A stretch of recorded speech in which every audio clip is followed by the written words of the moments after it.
ادھر گتا میں گما ایڈوکیٹ ملک اسد گما مزید گپ و حال کا. السلام علیکم ایڈوکیٹ صاحب. وعلیکم السلام.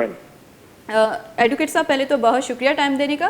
کہیے گا جیسے کہ اسلام آباد ہائی کورٹ نے عمران خان پر 22 ستمبر کو فرد جرم لگانے کا فیصلہ کیا ہے، تو آپ سے یہ جاننا چاہوں گی کہ فرد جرم لگانے سے عمران خان کے سیاسی کیریئر پر اس کے کیا اثرات پڑ سکتے ہیں؟ میم کیونکہ اس پہ اثرات تو جب اگر وہ گلٹی فیل ہوں گے یا جب گلٹ ان پہ ثابت ہو جائے گا تو پھر ان کا کیریئر جو ہے وہ خطرے میں آ سکتا ہے. اگر وہ اپنے چارج فریم سے اور انویسٹیگیشن میں اور آگے کلیئر ہو جاتے ہیں میٹرز کے اندر تو پھر ایکویٹل ہو جائیں گے، پھر تو ان پہ کسی قسم کا کوئی نہیں ہوگا مسئلہ.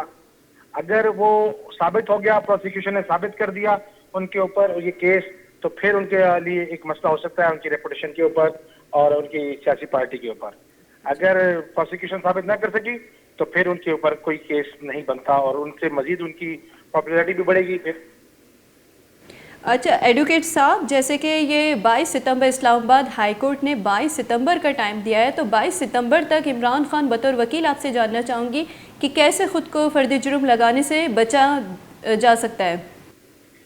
دیکھیں، جب بھی کوئی جرم ہوتا ہے یا کوئی اوفینس ہوتا ہے تو اس کی سب سے پہلے ایف آئی آر کرتی ہے. ایف آئی آر کے بعد اس اکیوزڈ کے اوپر فرد جرم عائد کیا جاتا ہے. جج صاحب اس کو بتاتے ہیں کہ بھائی یہ جرم آپ نے کیا ہے اور آپ پہ یہ فرد جرم عائد کرتے ہیں.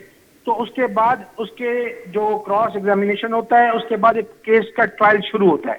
تو یہ ہے کہ اگر یہ ان کے وکیل بتانے میں جج صاحب کو کامیاب ہو گئے کہ بھئی یہ فرد جرم ان کے اوپر بنتا نہیں ہے، تو اگر جج صاحب ان کے دلائل سے سہمت ہوئے تو وہ فرد جرم کو ڈسچارج بھی کر سکتے ہیں. اچھا، اس کیس میں جیسے کہ چیف جسٹس کا کہنا تھا کہ عمران خان نے اس کیس کو سنجیدگی سے نہیں لیا، تو آپ سے یہ جاننا چاہوں گی کہ سنجیدگی سے نہیں لینے کا کیا مراد تھا چیف جسٹس کا؟ اصل میں چیف جسٹس صاحب کا کہنے کا مقصد یہ تھا کہ یہ ڈائریکٹ اپولوجائز کرتے اور اس کو کہتے کہ بھئی میں نے کنٹیمپٹ آف کورٹ میں، کیونکہ پروسیڈنگ چل رہی تھی، کہ وہ کہتے کہ بھئی میں اس کی وجہ سے شرمسار ہوں اور یہ پروسیڈنگ میں نے غلط کی ہے اور میں معافی مانگتا ہوں. تو کورٹ عموماً ایسے مسائل کے اندر پولیٹیشینز کی باتوں کو یا کسی ہائی افس کی باتوں کو کنسیڈر کر لیتی ہے. لیکن انہوں نے اپنا موقف پہ تھوڑے سے ڈٹے رہے. انہوں نے کہا کہ ایسا نہیں ہے کہ معافی مانگ رہے ہیں لیکن ہمارا قصور اس میں ایسا نہیں ہے. اچھا ایڈوکیٹ صاحب، آپ سے یہ بھی جاننا چاہوں گی کہ فرد جرم عائد ہونے پر انفرادی طور پر عمران خان پر فرد جرم لگ سکتا ہے یا اس کی پارٹی بھی اثر انداز ہو سکتی ہے؟ نہیں میم، اصل میں فرد جرم ہمیشہ جس پہ ایف آئی آر ہوتی ہے، جو نامینیٹڈ ہوتے ہیں ایف آئی آر میں، انہی پہ لگتی ہے. یہ پوری پارٹی پہ نہیں لگتی. جو نامینیٹڈ ہوتے ہیں ایف آئی آر میں ان پہ فرد جرم لگی. اچھا ایڈوکیٹ صاحب، جو کہ آج اسلام آباد ہائی کورٹ میں توہین عدالت کا یہ جو کیس چلا ہے، اس ساری سینیریو کو آپ سے میں جاننا چاہوں گی کہ کیا ہوا تھا اس میں؟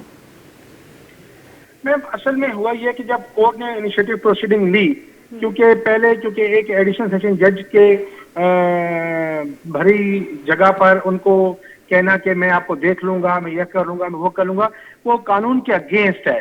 مطلب کہ کسی جج کے آپ تنقید تو کر سکتے ہیں لیکن آپ اس کے اوپر کوئی ریمارکس نہیں دے سکتے پرسنلی.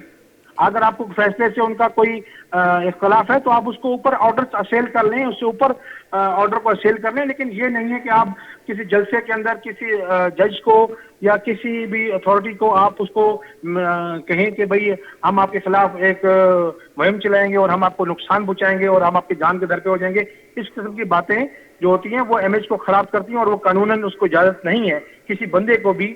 یہ تو عمران خان صاحب ہے، کسی کو بھی اجازت نہیں ہے کہ آپ کسی کے لیے بھی یہ تھریٹس کریں. ٹھیک، ملک اسد ایڈوکیٹ صاحب بہت شکریہ ویش نیوز کو ٹائم دینے کے لیے.